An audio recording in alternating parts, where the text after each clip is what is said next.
வக்ரதுண்ட மகாகாய சூரியகோடி சமப்பிரப அவிக்னம் குருமே தேவ சர்வகாரியேஷு சர்வதா. தென்னாட்டுடைய சிவனை போற்றி, என் நாட்டவர்க்கும் இறைவா போற்றி. அன்பர்களே நண்பர்களே, இந்த புத்தம் புதிய காணொலியில் உங்கள் அத்துணை பேரையும் வரவேற்பதில் மிக்க மகிழ்ச்சி கொள்கிறேன். இன்னைக்கு நம்ம பார்க்க போகிறது தனுசு ராசி. 2025 ஆங்கில புத்தாண்டு சிறப்பு பலன்கள் வரிசையில் மேஷம் முதல் விருச்சிகம் வரை பார்த்தோம். இன்னைக்கு நம்ம பார்க்க போகிறது தனுசு ராசி. தனுசு ராசி காலபுருஷனுடைய 9ஆம் வீடு. வருகின்ற ஆங்கில புத்தாண்டில் 3 முக்கிய நிகழ்வுகள் இருக்கு. சனிப்பெயர்ச்சி, குரு பயிற்சி, ராகு கேது பயிற்சி. இதில் முக்கியமானது சனிப்பெயர்ச்சி. தனுசு ராசி நேயர்கள் இந்த வீடியோவை பார்க்குறீங்க அப்படின்னா தயவு கூர்ந்து உங்களுடைய ஃப்ரெண்ட்ஸ், ஃபேமிலிஸ் அண்ட் ரிலேட்டிவ்ஸில் யாராவது தனுசு ராசி இருக்காங்கன்னா அவங்களுக்கு ஃபார்வர்ட் பண்ணிவிடுங்க. உங்களுக்கு இந்த வீடியோ பிடிச்சிருந்தால் லைக் பண்ணி, கமெண்ட் பண்ணி, சப்ஸ்கிரைப் பண்ணுங்கள். கண்டிப்பாக தனுசு ராசி நேயர்களுடைய வாழ்க்கையில் மிகப்பெரிய மாற்றங்களை இந்த காணொலி கொண்டு வரும் அப்படிங்கிறதுல எல்லளவும் சந்தேகம் தேவையில்லை. தனுசு ராசிக்கு 3ஆம் இடத்தில் இருக்கக்கூடிய சனி பகவான் கும்பத்திலிருந்து பெயர்ந்து 4ஆம் இடம் என்று சொல்லக்கூடிய மீனத்திற்கு பெயர்கிறார். இந்த சனி பயிற்சியில் ரொம்ப முக்கியமான ஒரு விஷயம் இருக்கு. மேஷ ராசியில் தன்னுடைய பயணத்தை 1995 தொடங்கிய சனி பகவான் கிட்டத்தட்ட 3 தலைமுறைகளுக்கு பிறகு மீனராசியை அடைகிறார். 3 தலைமுறைக்கு பிறகு, 3 தலைமுறைக்கு பிறகு மீனராசியை அடைகிறார். 30 வருஷம் எடுத்துக்கிறார் அவர். இதற்கு முன்னாடி 30 வருஷத்துக்கு முன்னாடி மீனராசியில் வந்திருப்பார். 30 ஆண்டுகள் சராசரியா சனி பகவான் எடுத்துக்கிறார். நம்ம கிட்டத்தட்ட சொன்னோம். ஆக ஒரு ஃபுல் ரவுண்டு மேஷத்திலிருந்து மீனத்திற்கு அவர் வருவதற்கு 30 ஆண்டுகள் பிடிக்கிறது. இந்த லேப்னு சொல்லுவாங்க. காலபுருஷனுடைய முதல் வீடு மேஷராசி, கடைசி வீடு மீனராசி, மோட்சஸ்தானம். முதல் வீட்டில் 30 ஆண்டுகளுக்கு முன்னாடி தொடங்கி 30 வருஷம் கழிச்சு லாஸ்ட் வீட்டுக்கு இப்போ வரப்போறார். அதனால இந்த சனி பயிற்சியானது மிகவும் சிறப்பு மிக்க பயிற்சியாகும். இந்த மோட்சஸ்தானத்திற்கு வரக்கூடிய சனி பகவான் உங்களுடைய ராசிக்கு அர்த்தாஷ்டம சனியாக வருகிறார். எப்பவுமே 8ஆம் இடம் அஷ்டம சனி, ராசி ஜென்ம சனி, அதுக்கு பிறகு 4ஆம் இடம் அர்த்தாஷ்டம சனி.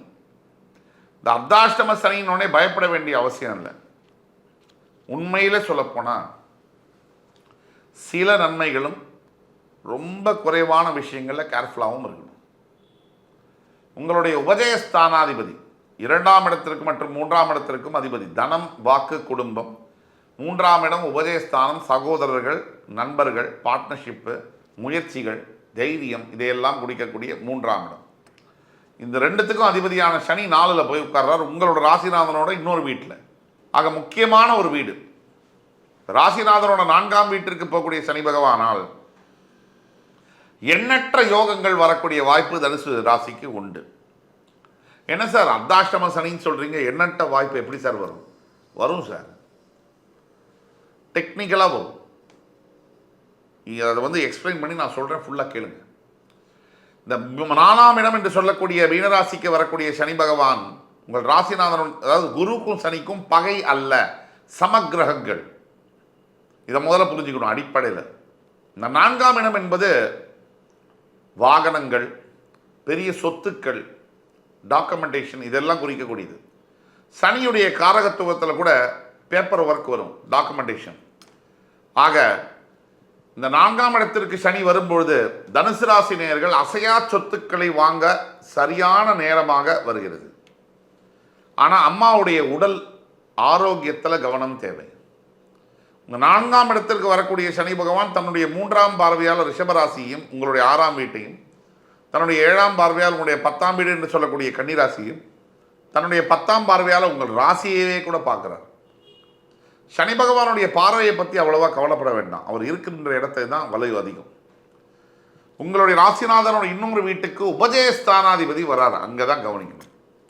நீங்கள் கொஞ்சம் முயற்சி எடுத்தால் நிறைய ப்ராப்பர்ட்டிஸு, அசையா சொத்துக்கள், பெரிய வாகனங்களை வாங்க இயலும். நீங்கள் கொஞ்சம் முயற்சி எடுத்தால் சகோதர சகோதரிகளுக்குள்ளே இருக்கக்கூடிய பிரச்சனைகள் விலகும். பிரிந்து போன நண்பர்கள் ஒன்றாக சேரக்கூடிய வாய்ப்புகள் கிடைக்கும். இப்படி பல யோகங்களை தருவார். ஆக இந்த ஒரு விஷயம் நம்ம பார்க்கணும். அதற்கு பிறகு பார்த்தீங்கன்னா நல்லது நிறைய நடக்கக்கூடிய அமைப்புகள் இந்த 2025 உங்களுக்கு வருது. 6 மாசத்துக்குள்ள இப்ப லாஸ்ட் 6 மாசமா முதியவர்களாக இருக்கக்கூடியவர்கள் தனுசு ராசியில எவ்வளவு கஷ்டப்பட்டு இருக்கீங்க அப்படிங்கிறது எனக்கு நல்லா தெரியும். அதெல்லாம் ஒரு முற்றுப்புள்ளிக்கு வரப்போகுது. அதுதான் சொன்னேன். தனுசு ராசி நேயர்கள் இந்த வீடியோவை பார்த்துட்டு இருக்கீங்கன்னா தயவு கூர்ந்து ஃபார்வர்ட் பண்ணுங்க. உங்களுடைய ராசிநாதன் 6ஆம் பாவத்தில் இருக்கும் வரை, அதாவது குரு பகவான் கிட்டத்தட்ட ஏப்ரல் மாதம் வரை உங்களுக்கு சில பல கடன்கள், தொல்லைகள், ஃபினான்ஷியல் ட்ரபிள் இருக்கலாம். அவர் 7ஆம் பாவம் என்று சொல்லக்கூடிய மிதுனத்திற்கு மாறும் பொழுது, குரு பயிற்சி ஆகும்போது உங்கள் ராசியை 7ஆம் பார்வையாக பார்க்கும் பொழுது மிகப்பெரிய யோகங்களை நீங்கள் பார்ப்பீர்கள். அதுதான் இந்த ஆண்டு ஃபர்ஸ்ட் ஆஃப் சரியில்லைனா கூட, ஒரு ஏப்ரல் வரைக்கும் சரியில்லைனா கூட, மே மாதம் ஜூன் மாதத்துலேருந்து வெளுத்து கட்டும் நல்ல பலன்கள். ஏற்கனவே சொன்னப்போ முதல் ஒரு 4-5 மாதம் கொஞ்சம் கடுமையாக தான் இருக்கணும், பொறுமையாக தான் இருக்கணும். அதற்கு பரிகாரம் என்னன்னு விரைவாக சொல்கிறோம். வீடியோவை தொடர்ந்து பாருங்கள். இது ரொம்ப முக்கியமான விஷயம். இந்த மாதிரி கிரக பயிற்சிகள் வரும்போது நம்ம பாதுகாத்துக்கணும். நிறைய கோபம் வரும். ஃபஸ்ட்டு 4 மாதம் 5 மாதம் யாராவது வந்து பேசினாலும் எரிச்சலாக இருக்கும். நீங்கள் காப்பாற்றிக்கணும் உங்களை. அது ரொம்ப முக்கியம். ஃபஸ்ட்டு பாயிண்ட் அது. கோபத்தை கம்மி பண்ணிக்கணும். ஏற்கனவே சொன்ன மாதிரி இந்த பண பிரச்சனைகள், சிக்கல்கள் ஏப்ரல் மே வரைக்கும் இருக்கலாம். அதுக்கு பிறகு இருக்காது. ஆனால் ஒரு மார்ச்சுக்கு அப்புறமே, இந்த ஏப்ரல்லேருந்தே உங்களுக்கு இந்த ப்ராப்பர்ட்டி சம்மந்தப்பட்ட புதிய வீடு, புதிய வாகனங்கள் வாங்கக்கூடிய யோகங்கள் வரும். கண்டிப்பாக வரும். சரி, அடுத்தபடியாக யாருக்கு நல்லது? தனுசு ராசியில் இருக்கக்கூடிய இளைஞர்கள். திருமணமே நடக்கலை சார், ரொம்ப வரன் பார்த்துட்டே இருக்கேன், எதுவுமே அமையலை சார் அப்படின்னு சொல்லக்கூடியவங்களுக்கு இந்த குரு பயிற்சிக்கு பிறகு, குரு உங்கள் ராசியை பார்க்க ஆரம்பித்த பிறகு ஒரு மே ஜூனுக்கு அப்புறம் இந்த வரக்கூடிய ஆண்டிலேயே ஒரு முக்கிய மறக்க முடியாத வாழ்க்கையில் ஒரு மிகப்பெரிய ஒரு விஷயம் என்னென்னா திருமணம். அந்த திருமணத்தை 2ஆம் பாகம், ஆண்டுடைய 2ஆம் பாகம், ஒரு ஜூன்லேருந்து டிசம்பருக்குள்ள திருமணம் நடத்தி வைக்கக்கூடிய வாய்ப்புகளை தரும். இப்போ நம்ம சொல்லக்கூடிய எல்லா பலன்களுமே பொது பலன்கள். உங்களுடைய தனிப்பட்ட ஜாதகத்தில் பார்த்து சொல்லும் போது கீழே கொடுக்கப்பட்டுள்ள வாட்ஸ்அப் நம்பரில் எங்களை காண்டாக்ட் பண்ணிங்கன்னா ஆன்லைன் அப்பாயின்மெண்ட் பண்ணி சொல்லும்போது உங்களுடைய பலன்கள் மிக துல்லியமாக இருக்கும். இந்த புத்தாண்டு அப்படிங்கிறது அடுத்த ஒரு வருஷம் 1.5 வருஷத்துக்கு உங்களுக்கு என்னென்ன லைஃப்பில் மாற்றங்கள் இருக்குங்கிறத பற்றிலாம் கிளியராக பேச முடியும். ஒன்று. ஆக அடுத்து வரக்கூடிய ஃபஸ்ட்டு 6 மாதம், செகண்ட் 6 மாதம் அப்படின்னு டிவைட் பண்ணிக்கிட்டோம்னா தனுசு ராசிக்கு இந்த முதல் 6 மாதம் கொஞ்சம் மாடரேட்டாக தான் இருக்குது. அதுக்கு அடுத்து வரக்கூடிய 6 மாதம் என்பது மிகப்பெரிய ராஜயோக திருப்பங்களுடன் வரக்கூடிய 6 மாதமாக இருக்குது. இது வரைக்கும் எதுவும் நடக்கலை, இதுவே வந்து இதெல்லாம் கஷ்டத்தையும் பட்டுட்டோம் அப்படிங்கிறது வந்து அதே இதை வந்து நம்ம பேசி வந்து அந்த காயங்களும் ரணங்களும் நமக்கு புரிந்தாலும் கூட அடுத்த நாள் என்ன நடக்கும் தெரியாத இருக்கக்கூடிய சுவாரஸ்யம் தான் அதோடைய பெயர் தான் வாழ்க்கை. நார்மலாக இருக்கக்கூடிய ஒரு ஆள் கூட வந்து மிகப்பெரிய உயரத்துக்கு எட்டக்கூடியது நம்பிக்கையின் பாதம் தான். நம்பிக்கை இருக்கிறவங்களுக்கு தான் வாழ்க்கை வந்து கை கொடுக்கும். ஆக எஸ்பெஷலி மீடியா துறையில் வேலை செய்யக்கூடிய தனுசு ராசி என்பவர்களுக்கு மிகப்பெரிய ஏற்றங்கள் காணப்படும். இப்போ ஒரு டைரக்டராக ஒருத்தர் ட்ரை பண்ணிட்டு இருக்கார், மூவி பண்ணணும்னு, அவருக்கு ஒரு ப்ரொடியூசர்ஸ் இருக்காங்க, ஆக்டர்ஸாக இருக்காங்க, ட்ரை பண்ணிட்டு இருக்காங்கன்னா அவங்களுக்கெல்லாம் திருப்புமுனை ஆண்டாக வருகின்ற ஆண்டு வரும்னா அதில் மிக இல்லை. அதே மாதிரி ரொம்ப இந்த லாஸ்ட் 6 மாதம் நிறைய சந்தோஷங்கள், அதாவது மறக்க முடியாத மெமரிஸு, நல்ல மெமரிஸை கொடுக்கக்கூடிய ஒரு ஆண்டாக வருது அப்படின்னு சொன்னால் அது மிக இல்லை. இது எல்லாத்துக்கும் மேலே குரு பகவான் 6ஆம் பாவத்துலேருந்து 7ஆம் பாவத்துக்கு வந்த பிறகு லாட்ரி டிக்கெட் அடித்த மாதிரி லைஃப் வந்து ஒரு ஃபுல் பாசிட்டிவ் டர்ன் எடுக்கக்கூடிய வாய்ப்புகள் நிறைய இருக்குது. சரி, இதெல்லாம் ஒரு பக்கம் இருக்கட்டும். ராகு கேது பயிற்சியை பற்றி பேசணும்னா தற்சமயம் மீனராசியில் இருக்கக்கூடிய ராகு உங்களுடைய உபதயஸ்தானத்துக்கு 3ஆம் இடத்திற்கு வருவார். எப்பவுமே, இப்போ மட்டும் இல்லை, லக்னம் ராசி 3, 6, 11, 12 இந்த இடங்களில் ராகு சஞ்சரிக்கும் போது யோகராக மாறுகிறார் என்பது ஐதீகம். அதே மாதிரி உங்களுடைய ராசிக்கு 10ஆம் இடத்தில் இருந்து வந்த கேது உங்களுடைய பாக்கியஸ்தானத்திற்கு செல்லும் பொழுது சில பல கருத்து வேறுபாடுகள் அப்பா பையனுக்கு, அம்மா பொண்ணுக்கு வரலாம். ஆனால் அதை பற்றி கவலைப்பட வேண்டியதில்லை, அது காலப்போக்கில் மறைஞ்சிடும். விட்டு கொடுத்து போங்க. பெத்த அப்பா அம்மாவை தவிர வாழும் தெய்வம் யாருமே இருக்க முடியாது. அப்பா அம்மாவை மிஞ்சி ஒரு கோவிலும் இருக்க முடியாது, கடவுளும் இருக்க முடியாது. நேர்லேயே வாழக்கூடிய தெய்வங்கள். அவங்களுக்கு நீங்கள் செய்யக்கூடியது ஒன்றே ஒன்று தான்.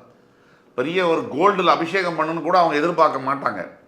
இருக்கும்போது 4 வார்த்தை நல்ல வார்த்தை அரவணைச்சு அவங்களோட பாதத்தை தொட்டு வணங்கி அவங்களுக்கு நீங்கள் செய்யக்கூடிய சர்வீஸ் ஆனது இருக்குது பார்த்தீங்களா, அதைத்தான் அவங்க எதிர்பார்க்கறது. 4 நல்ல வார்த்தை, இவ்வளோ சோறு, இவ்வளோ தான். இதை மட்டும் நீங்கள் செஞ்சாலே மிகப்பெரிய விஷயங்கள். ஆனால் பல அன்பர்கள் நம்ம சொன்ன மாதிரி முதியோருக்கு இல்லம் இருக்கலாம், முதியோர் இல்லம் இருக்கக்கூடாது அப்படிங்கிறதா நம்மளுடைய வேண்டுகோள். ஆக எத்தனை G 4G 3G 4G 5G வந்தாலும் இந்த கஞ்சி உங்களுக்கு ஊற்றுனது யார்? அன்னைக்கு உங்கள் அப்பா அம்மா தான். அதனால் அதை மறக்காமல் நீங்கள் இருந்தீங்கனாலே போகும். ஆக இந்த அளவில் தனுசு ராசிக்கு சனிப்பெயர்ச்சி, குரு பயிற்சி, சனிப்பெயர்ச்சியை விட குரு பயிற்சியை விட ராகு கேது பயிற்சி நல்ல பயிற்சிகளாக இருக்குது. தனுசு ராசியை பொறுத்த வரைக்கும் கடந்த சில ஆண்டுகளாக ஒரு 7-8 வருஷமாக நிறைய துன்பத்தை பட்டுட்டீங்க 7.5 சனி காரணமாக. அதுலேருந்து இப்போ தான் ரிலீவ் ஆகி வந்துட்டு இருக்கீங்க.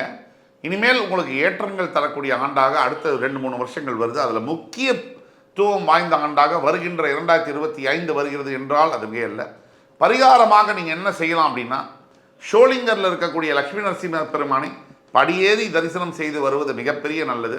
உங்களால் முடிந்த தான தர்மங்களை, கல்விக்கான உதவிகளை செய்யும் பொழுது வாழ்க்கை நினைத்து பார்க்க முடியாத அளவில் முன்னேறும் என்று கூறி என் உயிரினும் மேலான தனுசு ராசி என்பர்களை உங்களை மறுபடி சந்திக்கும் வரை உங்களிடமிருந்து விடைபெறுவது உங்கள் சுபாஷ் பாலகிருஷ்ணன். நன்றி, வணக்கம், வாழ்க வளமுடன்.